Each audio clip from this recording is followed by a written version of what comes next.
Bismillah, alhamdulillah, salatu wassalamu ala rasulillah. Welcome back. If you're just joining us, well, we had the first segment that we had was with Sister Nafisa, all the way from the Eastern Cape, moving with the National Islamic Sisterhood program, which they're going to be launching this coming September, inshallah. And the last part was Abba Maryam, also from the same organization, just giving a message about why this movement started and what is the main cause for them to push it, which is, alhamdulillah, what also Sister Nafisa had covered on that, and just to encourage others to take part, inshallah. Now we're moving to the second segment where we're talking about Dawah publications, and at the moment, the spotlight is on the Abu Zayd Institute, which is led by Attorney Basheer Paruk, and we're looking at the recent publication of the Dawah material in the language of Shona, which is a Zimbabwean language, and in also other parts of, we can say also some parts of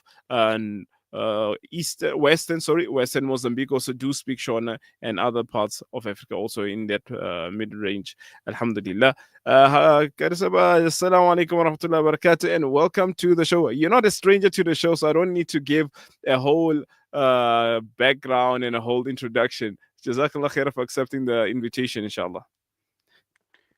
Wa alaikum assalam wa rahmatullahi wa barakatuh. Moulana, I hope you're well. No, shukr, alhamdulillah. Alhamdulillah. I should get my own segment now on Salam Media. I think so too. I think so too. Especially when dealing with the Dawah. The other day I was just thinking to myself that, in Dawah, we don't ever say that we don't have enough content to cover, because there's always pages of themes that we can actually look into in Dawah itself. One person once asked that, how do we do it that every single week we have different guests? And I told them that, look, man, there's different people out there doing the beautiful work of Dawah in different magnitudes in different places. So there's a lot to cover, and we're just scraping on the surface. However, didn't want to also focus on the background of the Abu Zayd Institute, because we've already heard of it with the talk with Sulailo the other day, and alhamdulillah, it was really interesting to get to know the institute itself. And also, my main concern was this part, the publication of Dawah material. When we're looking at Dawah material, normally we see that most of it comes in different themes. Many people are very accustomed to the IPCI materials, which we also use here in the formerly known as the Transvaal, Johannesburg, Pretoria. But at the moment, if you can take us through the concept of how you choose what to focus on, and also in terms of the target market for these publications, inshallah. Okay, Bismillahir Rahmanir Rahim. Sheikh Yunus, where do I start? In terms of the publications of the booklets, first of all, it was obviously written in English. That's the language which I speak and I can write in. And Alhamdulillah, through the publication of the book and obviously the distribution, there was good feedback which we received in respect of it. And then, Alhamdulillah, Allah had made it such that randomly we once just received a message from one brother who had found one of our posters, because part of, I think we did mention it in the program, but Brother Salailo, is that part of the whole institute is that apart from the publications, we also do an oral presentation of the booklet itself on a Saturday afternoon, and it's also titled "What is Islam for Non-Muslims?" And basically, the book that we've written, we then present the book to any person who's interested in learning. And in that, in obviously targeting different people, then obviously the posters went further. And a random evening, someone messaged, and he basically said, look, I do translations in different languages. Is there anything that you're interested? Our organization can translate for you. So we obviously negotiated with him, and then we said, okay, starting off, let's go with Sutu. And that was the first book the first translation that we chose, simply because we're based in Johannesburg, and for demographic purposes, we said, okay, we'll go with Sutu. And then the reception that we received was overwhelming, in terms of people calling, people sending messages and saying that, Alhamdulillah, I gave it to a friend, a colleague, a worker, a helper, and this was the feedback, and they were so emotional. So then the next project, then we moved on to with the same translator, was Zulu. And every time a translation came out, then a response by one person or the other would be, you now need to do this translation. mm, And so that then inspired the next one. And then we moved to Zulu. After Zulu was published, the next request came to Afrikaans. mm, And then we, alhamdulillah, even that too, it just so happened the same night someone said, I think you should consider Afrikaans. Was the same night another person messaged and said, if ever you think of Afrikaans, I know there's one person who can do for you. And so then Afrikaans was kind of where we were for a bit of a while. And then alhamdulillah, there was a friend of mine who had recently who was in Brazil with the Tabligh Jamaat. mm, And in Brazil, he messaged me and said, do you have any material in Portuguese? And so that then inspired us to then find someone who could then translate it in Portuguese. And then we found someone in Mozambique who was willing to do it for us. So then that what led to the Portuguese. And then with the Chichewa one, many people actually, even after we published it, they said that, look, most of the people that they know that are from Malawi that speak Chichewa are already Muslim. So, mm, is there a reason why you then doing it in Chichewa? Now, just to answer that is, there are some people that said that, look, it is meant for Muslims, mm, but that those are Muslims that barely knew anything of Islam. So mm, in a sense that even the basic of what is Islam was still appealing to them. And in fact, a brother, mashallah, that was doing good work in the Sun City prison in Johannesburg. mm, And he said there was many Malawi people that he met in the prison, and that he felt that they knew almost nothing. mm, So that was one side of it. And then the other side was someone who said that, look, I have a driver who who's working with me or working for me for about 5 years now. And he's from Malawi. He's not a Muslim. And if ever you have something in Chichewa, it will be great. And Alhamdulillah, just on the backstory of the Chichewa one, that was really what motivated us. And we got it translated. And I think, Sheikh Yunus, part of our process is we do the translation and then we get an independent person to proofread the translation, just to mm, ensure, of course, that whatever has been translated is correct. Us not speaking a language, of course, we can't verify the contents of what someone has translated. And so, Alhamdulillah, when we then broadcasted the Chichewa book, uh, Alhamdulillah, in about a week later, that same person phoned me and said that, I just want to say that Alhamdulillah, tonight, the first of Ramadan, this my driver has accepted Islam. you subhanallah. know so alhamdulillah, I think the main thing to take from here is that, you know uh, when you're doing dawah, obviously, one is that you're doing it for yourself, and the other is that you want to make a purpose, you want to do something. And Mm, if you're going to be doing it half-heartedly, and it might not have the effect that it needs to have.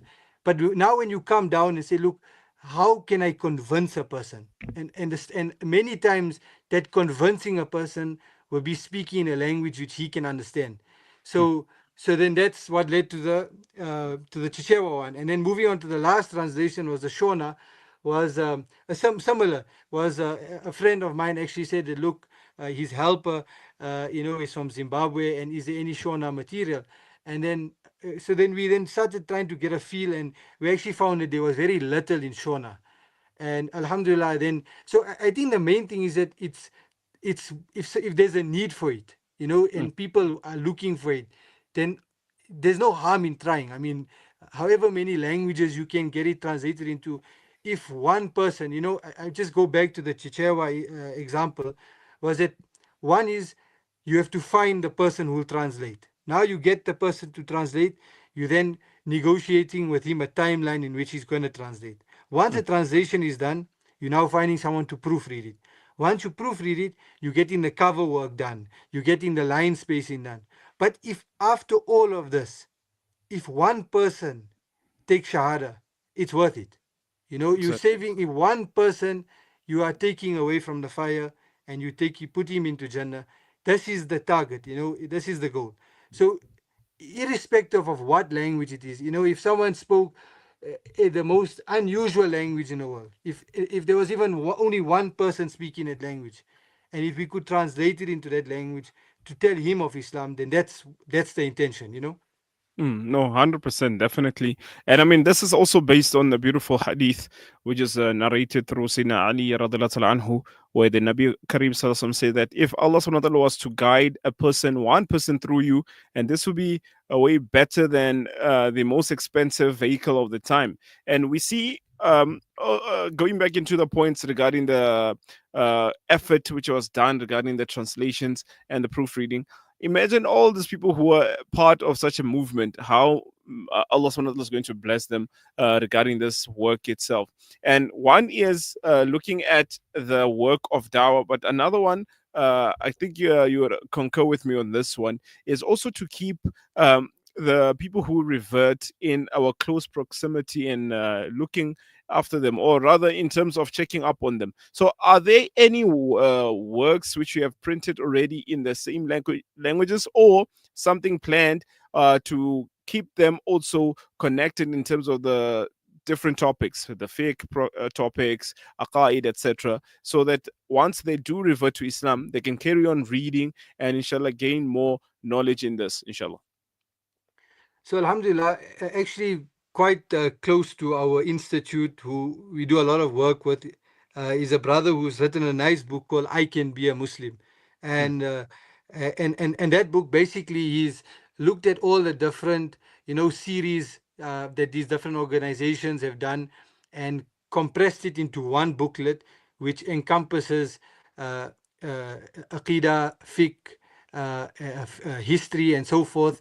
And he's made it into a nice small booklet because from our experience in obviously dealing with reverts and so on, to give them too many booklets in the start might be a bit too much. mm, And so Alhamdulillah, when we start, so part of Abu Zayd, I know today we're not discussing too much of the Abu Zayd Institute and more of the publications, but just connected to it is one is the oral presentation that we do for what is Islam, but then also on a separate day we do the madrasa for those who've accepted Islam. Now, mm, those who have accepted Islam is not always coming for that, because people have come from all over Joburg for these programs, and so practically they can't attend on a weekly basis madrasa, where we're doing it. mm, But those that are able to, then we offer them the booklet, which that I Can Be a Muslim, as I mentioned, mm, as well as obviously teaching them, the start of Quran, Yasarnul Quran, Alif Bata, and so on. So, mm, and just to answer your question, that's not my book, so to say, or our book rather, but that's actually that brother's. So Alhamdulillah, he is at the moment working on translate it into different languages. I think now it was just recent that he actually got the hard copy of his book, and he got a forward by many of the principals of the Darul Ulums, which wrote a forward in his book. They were quite impressed with his book.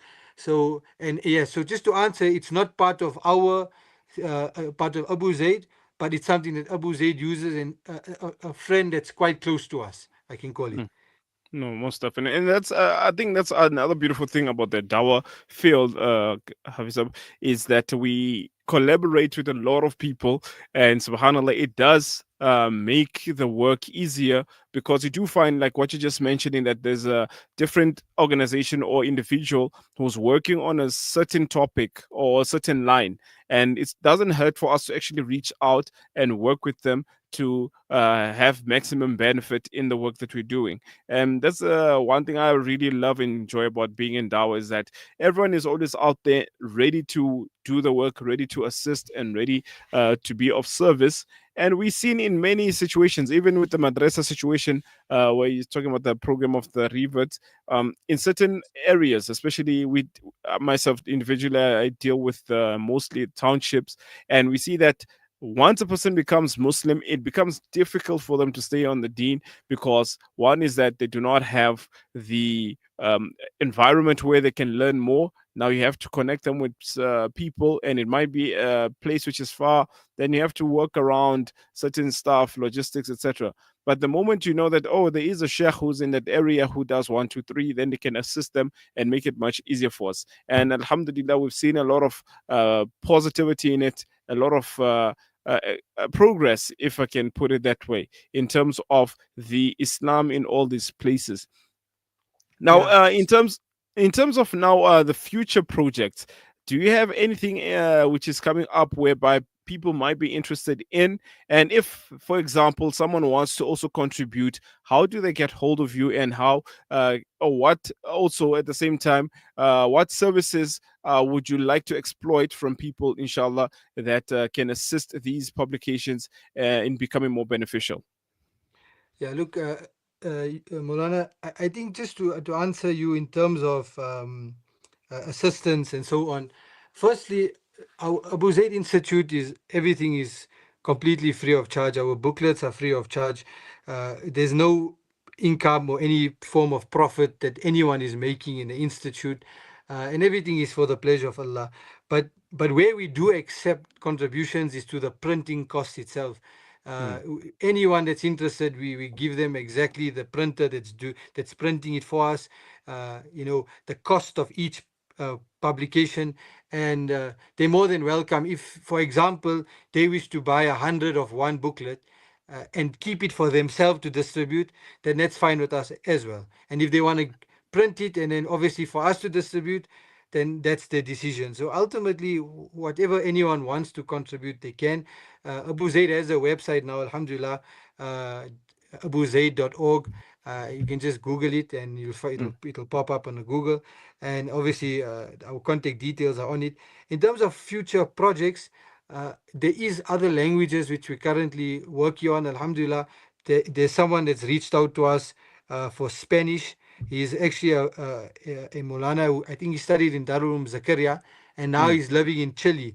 They got madrasas and that. So obviously, because the language spoken is Spanish, he's actually said that look, they're interested in translating it into Spanish.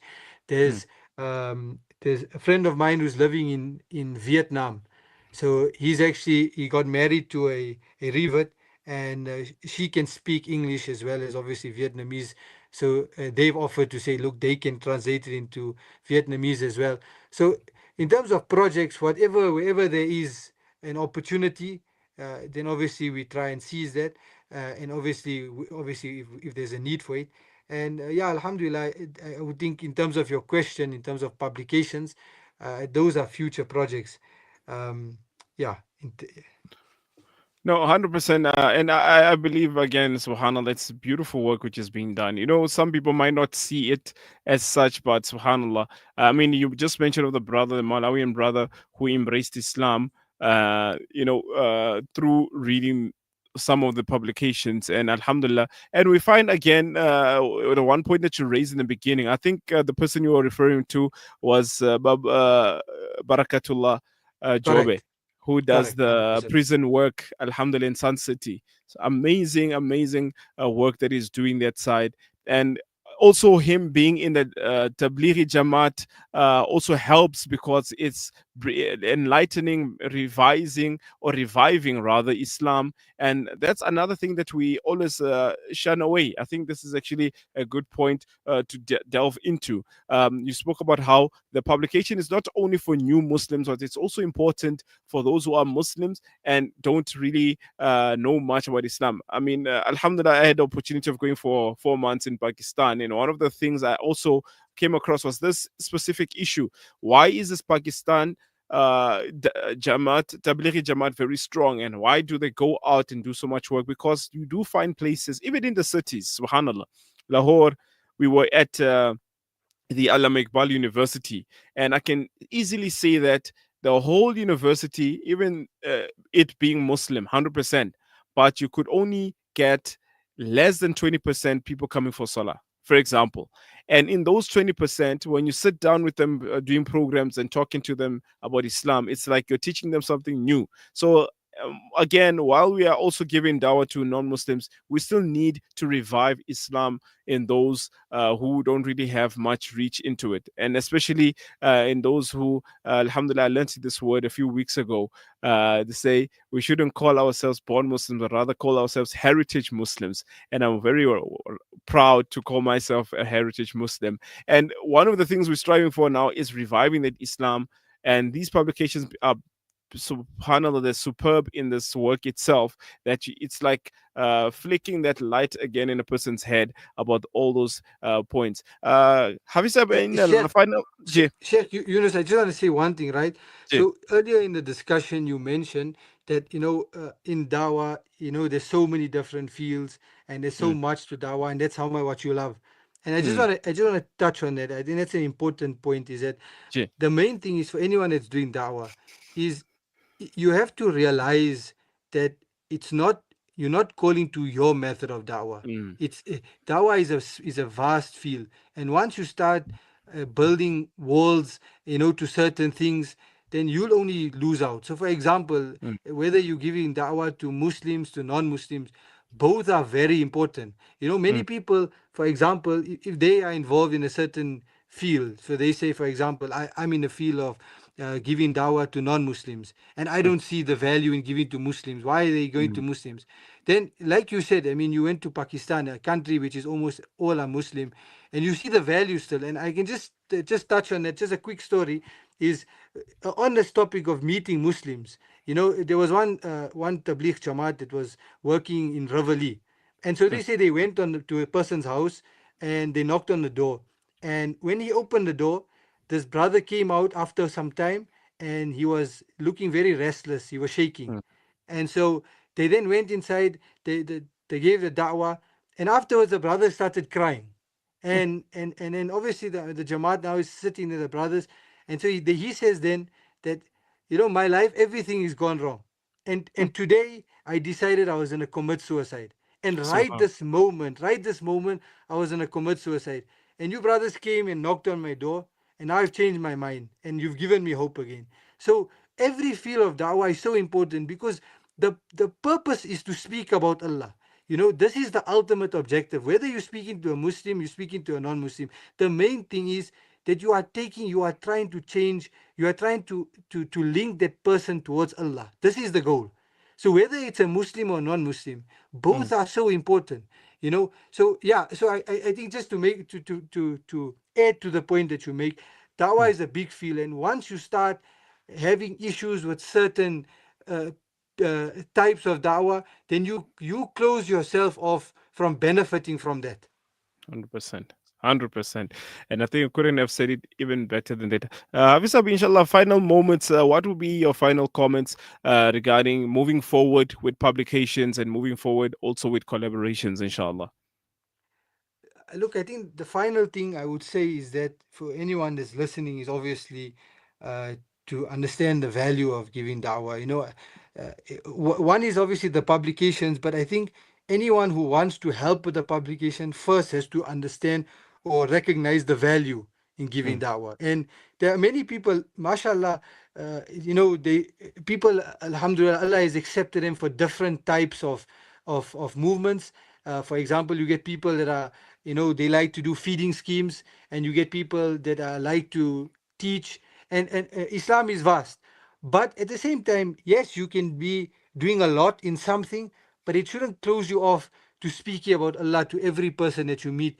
And I mm, mean, a typical example is a person, for example, let's say in the instance of a woman who, mashallah, she's an apa in a madrasa, but you come home and your helper that's working for you for 10 years is still not a Muslim.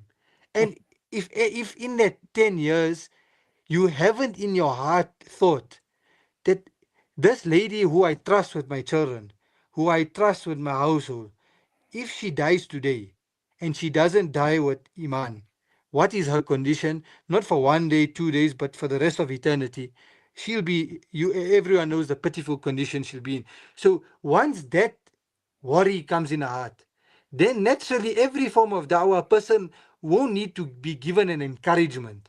They'll mm, want to give it. On this, and I'll just to conclude on this, about 2 weeks ago, so Alhamdulillah, people obviously they give contributions towards booklets and so forth. So we got about a couple of contributions towards the English translation, the publication. So Alhamdulillah, we printed quite a bit, and it was then distributed. And one night, a friend just sent a voice note and said that Alhamdulillah, one of the English books were given out, and mm. tonight in his masjid, one brother came and took Shahada. So why I'm saying this is that imagine you were that person, that it was your money, you gave the money, the book was printed, it was given to someone, this person read it, accepted Islam. Now, like you said earlier, you won't even ever be able to imagine what lies ahead of you in terms of the reward which Allah inshallah will give. So if you understand if you understand the value behind it, you don't need to be given an encouragement to say, look, or I don't need to sit here and say that contribute. At the end of the day, Allah doesn't need us. We need Allah. And if we don't do this, then Allah will use different ways to bring people to Islam and we'll be left out because we wouldn't have had that opportunity to then call people towards Allah. So ultimately, it's the person, it's for you to realize the value. Once you realize it, I'm quite confident you won't need an encouragement, or you won't think twice of giving a couple of 100 rands towards publications. Subhanallah.